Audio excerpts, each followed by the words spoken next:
we're getting this refit started, and one of the big first steps is getting the engines out and then getting the sail drives off. Today, the yard's got their lift over here and a reach pull down in the engine room to get the engine out on the starboard side. They'll be doing both engines today, it sounds like. But they got us turned around so they can get in here with the big lift, and it's really complicated. The engine is not directly under the hatch, it's down inside, so they've got to go in at a crazy angle and find a place to hook onto the engine, lift it out. It's not going to be easy.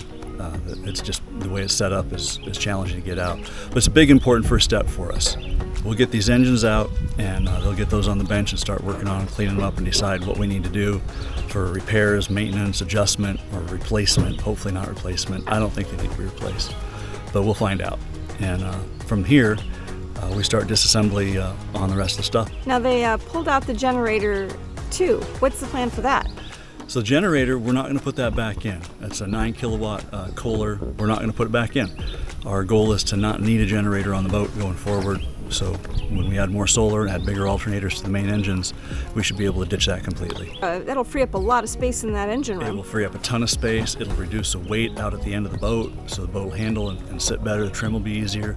And hopefully somebody will get a great little generator that they want.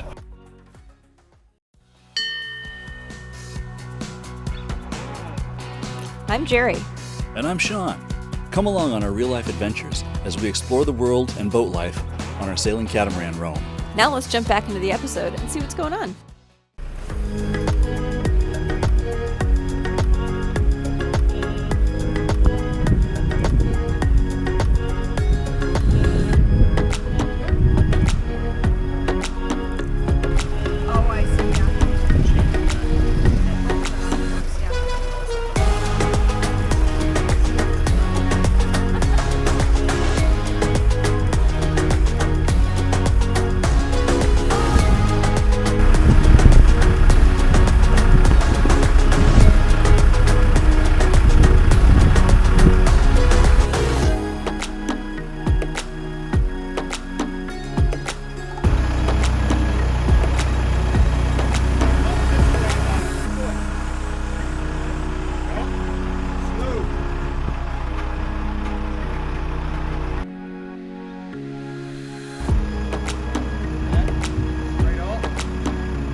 Bob from Zimmerman Marine and the yard crew here got these out for us, and now they're at the tech center where Bob is doing some work on them, getting cleaned up, checking out what we need to have safe engines and be confident that they're going to operate when we need.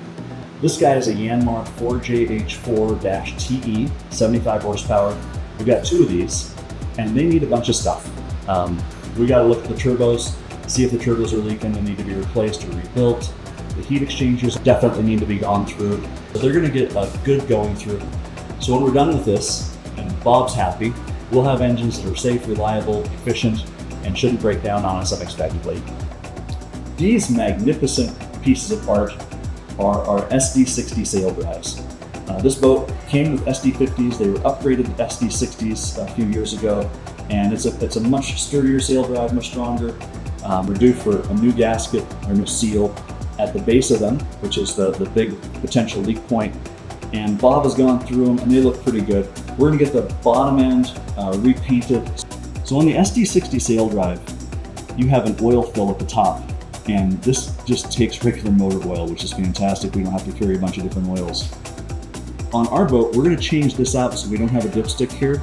We're gonna put a special fitting in this that has a barb on it and a hose that goes up to a header tank.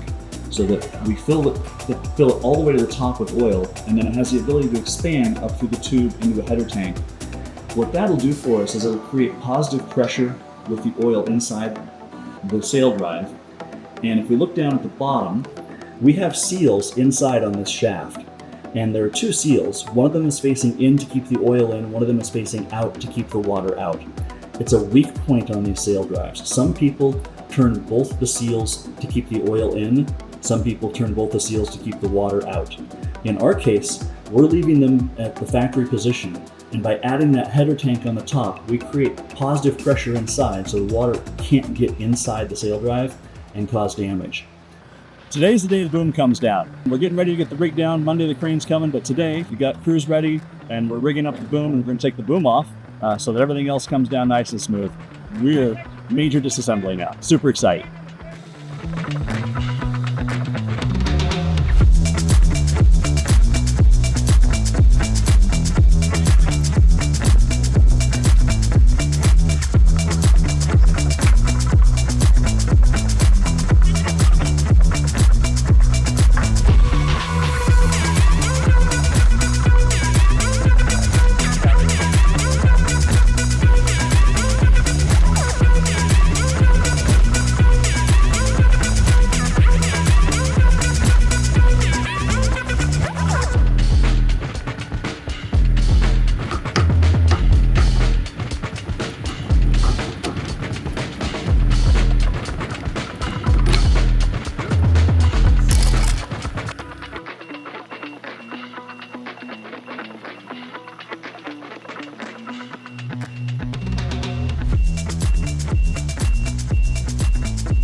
Now that we have the boom on the ground, we can continue going after the other components that are still on the boat, the solar arch and the davits.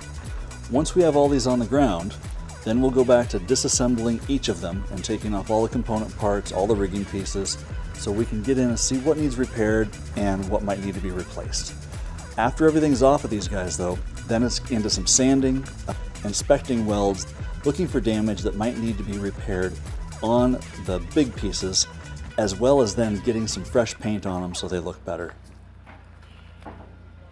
One of the things that's going to happen here is we're going to take off the old solar arch, and our welder, Roman, is going to expand it to accommodate 4 significantly larger panels than what we currently have. So we've got to get this old one off. One of the things that complicates this just a tiny bit is that this arch right here is completely connected to this railing.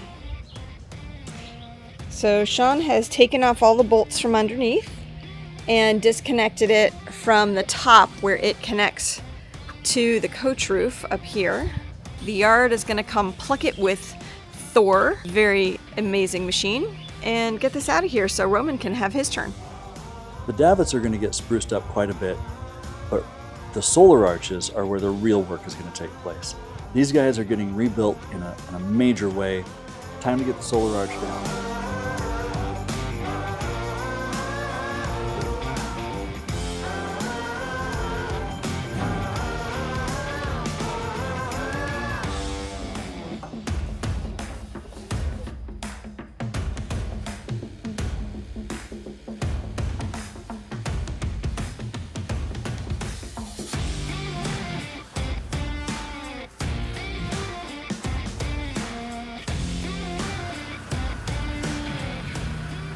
Alright, scope out.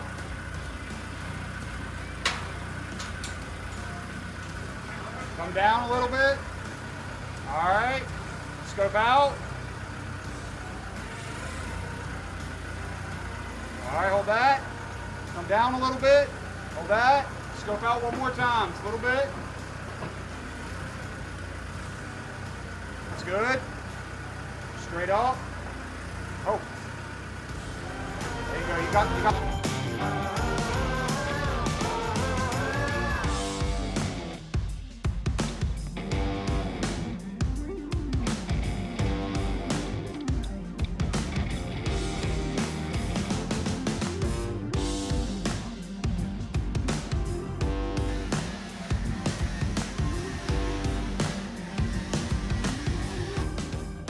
Wow, with that solar arch down, the transom looks so naked. And truthfully, without that railing, it's actually pretty scary to go up and down. At least for me. Sean's probably okay.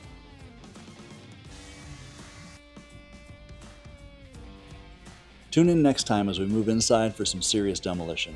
We'll start with small stuff like fans and lights, but by the time we're done, it's down to nothing.